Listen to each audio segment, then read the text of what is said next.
மேலறை தியானம் ஜூலை மாதம் 23ஆம் தேதி வியாழக்கிழமை 2026ஆம் ஆண்டு.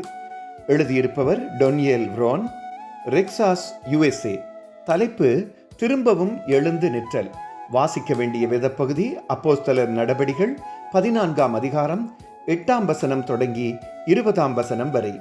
இன்றைய நாளுக்குரிய தியான வசனம் அப்போஸ்தலர் நடபடிகள் 14ஆம் அதிகாரம் 20ஆம் வசனம். சீஷர்கள் அவனை சூழ்ந்து நிற்கையில் அவன் எழுந்து பட்டணத்துக்குள் பிரவேசித்தான். எனக்கு இடுப்பெலும்பு மாற்று சிகிச்சை முடிந்தபின் மயக்கத்திலிருந்து தெளிவடையும் வரையில் பல மணி நேரம் இருந்தபின் எழுந்து நடக்கும்படி சொன்னார்கள். நான் திடுக்கிட்டேன். நான் நடக்க பல நாட்கள் செல்லும் என்று நினைத்திருந்தேன். விறைப்பும் பலவீனமும் வராமல் இருப்பதற்கு நடப்பது முக்கியம் என்று சொன்ன தாதிகள் இரு பக்கங்களிலும் என்னை தாங்கிக் கொள்ள சிறிது தூரம் நடந்தேன். இடுப்பில் குறைந்த வேதனையுடனும் பலனுடனும் அன்றைய தினமே வீடு வந்து சேர்ந்தேன். தாதிகளுக்கு நன்றி. விரோதிகளால் கல்லெறியப்பட்ட பவுலடிகளை மயக்கமுற்ற நிலையில் நகருக்கு வெளியே விட்டதை இன்றைய வாசிப்பு பகுதியில் படித்திருப்பீர்கள். அவர் தனியாக இருக்கவில்லை. சீடர்கள் சூழ்ந்து நிற்க அவர் எழுந்து நகரினுள் போய் அடுத்த நாள் தனது பிரயாணத்தை தொடர்ந்தார்.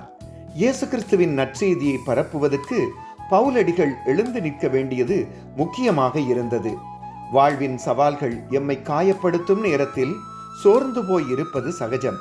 நீண்ட காலம் நடக்காமல் இருந்தால் பின்னர் நடப்பது கடினமாகிவிடும். அப்படியான நேரங்களில் கடவுள் எம்மை சந்தித்து தமது கிருபையை தந்து எம்மை எழுப்பி விடுவார்.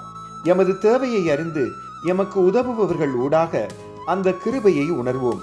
கடவுள் எமக்கு தந்த வேலையை செய்வதற்கு ஒருவருக்கொருவர் உதவி செய்வோம். ஜெபம். அன்பான ஆண்டவரே, எப்போதும் எம்முடன் இருப்பதற்காக நன்றி.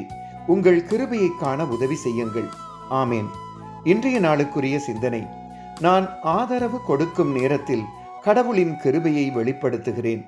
கர்த்தரின் அன்பும் இரக்கமும் அவர் தரும் பாதுகாப்பும் இந்த நாளில் உங்கள் அனைவரோடும் கூட இருப்பதாக.